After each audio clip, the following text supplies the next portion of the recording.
బుల్బుల్ కథలకు స్వాగతం. కథ పేరు గుర్రం నక్క.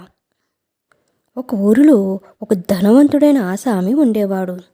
అతనికి గుర్రాలంటే చాలా ఇష్టం. తన చిన్నతనంలో ఒక తెల్లటి అందమైన గుర్రాన్ని ఇంటికి తెచ్చుకున్నాడు ఆ ఆసామి. అప్పటి నుండి ఆ గుర్రాన్ని వదలకుండా తన వద్దనే ఉంచుకున్నాడు. ఆ గుర్రం కూడా తన యజమాని అంటే అమితమైన ఇష్టం పెంచుకుని అతనితోటి రాత్రి పగలు గడిపేది. ఆసామి ఎక్కడికి వెళ్ళాలన్నా తన గుర్రం మీదనే వెళ్ళేవాడు. కొండలు గుట్టలు అవలీలగా దాటి గాలి కంటే వేగంగా పరిగెత్తే ఆ గుర్రం అంటే అతనికి చాలా ఇష్టం. అది వయసులో ఉన్నప్పుడు దాని బలం చూసి గర్వపడుతూ ఉండేవాడు. కానీ సంవత్సరాలు గడుస్తున్న కొద్దీ గుర్రంలో శక్తి తగ్గిపోవచ్చింది. ముందులా పరిగెత్తలేకపోతోంది.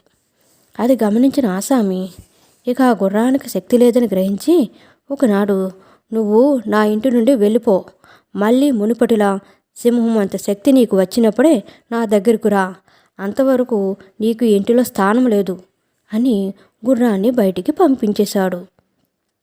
ఆసామికి గుర్రం మీద ప్రేమ లేకపోయినా యజమాని అంటే ఎంతో అభిమానం పెంచుకున్న గుర్రం అతని మాటలు విని తట్టుకోలేక దీనంగా ఏడుస్తూ ఇంటిలోంచి వెళ్ళిపోయింది. ఎటు వెళ్ళాలో తెలియక అలా ఏదో ఒక దారి వెంబడి వెళ్ళసాగింది. ఏడుస్తున్న గుర్రాన్ని దూరం నుండి ఒక నక్క చూసింది. ఆ నక్క చాలా తెలివైనది, మంచిది కూడా. వెంటనే గుర్రానికి ఎదురుపడి, "మిత్రమా, ఏదో బాధలో ఉన్నట్లున్నావు. ఏమైందో నాకు చెప్పవా?" అని అడిగింది. మాట్లాడటానికి ఎవరూ లేని ఆ ముసలి గుర్రం ఏడుస్తూ తన గోడునంతా నక్క దగ్గర వెళ్ళబోసుకుంది. ఆసామి చేసిన అన్యాయానికి నక్క బాధపడుతూ, "మిత్రమా, నువ్వు ఏమాత్రం దిగులు చెందకు. మనసు దిటవు చేసుకో. నా దగ్గర ఒక మంచి ఉపాయం ఉంది.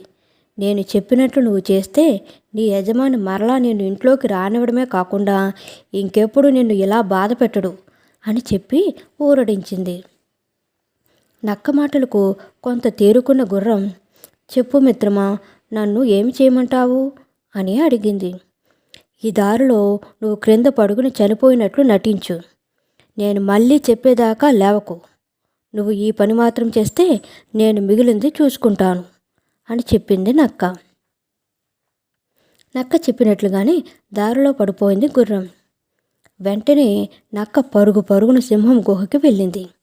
సింహానికి వినయంగా నమస్కరిస్తూ, "రాజా, అక్కడ దారిలో ఒక చచ్చిన గుర్రం పడి ఉంది. మీరు వెంటనే వెళ్ళి దానిని మీ ఆహారంగా తెచ్చుకోవాలి" అని చెప్పింది.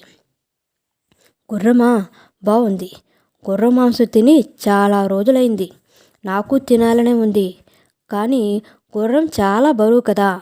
దానిని నా గుహ వరకు ఎలా ఈడ్చుకుని రావటం?" అని తిరిగి ప్రశ్నించింది సింహం. అదే ప్రశ్న కోసం ఎదురు చూస్తూ ఉన్న నక్క, "ఏముంది మహారాజా, నేను మీ వెనకాల వస్తాను. మీరు గుర్రం దగ్గరకు చేరిన వెంటనే మీ తోకకు దాని తోక ముడివేస్తాను. అప్పుడు మీరు సునాయాసంగా మీ గుహ వరకు దానిని తీసుకుని వెళ్ళవచ్చు" అని సలహా చెప్పింది. నక్క ఇచ్చిన అద్భుతమైన సలహాకి సింహం చాలా సంతోషించి నక్క వెనకాలే వెళ్ళింది. కొంతసేపట్లో వారిద్దరూ గుర్రం పడి ఉన్న చోటుకి వచ్చారు. వెంటనే నక్క సింహాన్ని గుర్రానికి దగ్గరగా నిలవమని చెప్పి సింహం తోక గుర్రం తోకకి గట్టిగా ముడివేసింది. ఇలా ముడిపడిన వెంటనే గుర్రం వైపు తిరిగి నక్క, "మిత్రమా, ఇప్పుడు లేచి మీ ఇంటి వైపు పరిగెత్తు" అని అరిచింది. నక్క మాట వినబడగానే గుర్రం ఒక్క ఉదుటును లేచి పరుగు అందుకుంది. దాని తోకకు గట్టిగా కట్టి ఉండడం వల్ల సింహం దాని వెనకాల ఈడ్చబడుతూ వెళ్ళిపోయింది. ఇక గుర్రం ఆ సింహాన్ని ఈడ్చుకుంటూ ఇంటికి వెళ్ళేంత వరకు ఆగలేదు. సింహాన్ని తోకతో ఈడ్చుకొచ్చిన తన గుర్రాన్ని చూసి ఆసామి ఆశ్చర్యపోయి, "మిత్రమా, నువ్వు నిజంగా సింహం కంటే బలమైన దానివి. ఇంకెప్పుడు నీ శక్తిని అనుమానించను. నువ్వు ఎక్కడికి వెళ్ళవలసిన అవసరం లేదు. బ్రతికి ఉన్నంతకాలం నువ్వు నా దగ్గరే ఉంటావు" అని గుర్రాన్ని దగ్గరికి తీసుకున్నాడు. తన యజమాని మళ్ళీ తనని ఇంట్లోకి ఆహ్వానించేసరికి ఉత్సాహం పట్టలేక ఆ గుర్రం ఆనందంతో గెంతులు వేసింది.